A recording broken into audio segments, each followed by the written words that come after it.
గృహంలో కొన్ని ప్రత్యేకమైన శక్తివంతమైనటువంటి బొమ్మలను ఉంచుకోవటం ద్వారా లక్ష్మీ కటాక్షానికి సులభంగా పాత్రలం కావచ్చు. వాటిలో ఏనుగు బొమ్మకు విశేషమైన ప్రాధాన్యత ఉంది.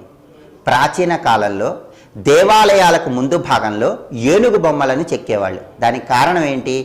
ఏనుగు అంటే రాజరికానికి సంకేతం, సకల శుభాలకు సంకేతం. అందుకే మహాలక్ష్మీదేవి క్షీరసాగరం నుంచి ఆవిర్భవించినప్పుడు 2 ఏనుగులు పక్కపక్కనే తొండంతో నీళ్లు తీసుకుని అమ్మవారిని అభిషేకించినాయి. ఏనుగులంటే లక్ష్మీదేవికి ఎంతో ప్రీతిపాత్రం. ఏ ఇంట్లో అయితే ఏనుగు బొమ్మ ఉంటుందో ఆ ఇంట్లో లక్ష్మీదేవి శాశ్వతంగా స్థిర నివాసం ఏర్పాటు చేసుకుంటుంది. పిల్లలు విద్యారంగంలో విశేషంగా రాణించాలంటే ఏనుగు బొమ్మ వాళ్ళు చదువుకునేటటువంటి గదిలో ఉండాలి. అలాగే ఎవరైనా సరే వ్యాపారస్తులైనా సరే వ్యాపార వృద్ధి కలగాలంటే వ్యాపార స్థలంలో ఏనుగు బొమ్మ ఉండాలి. అసలు గృహంలోనే మెయిన్ హాల్లో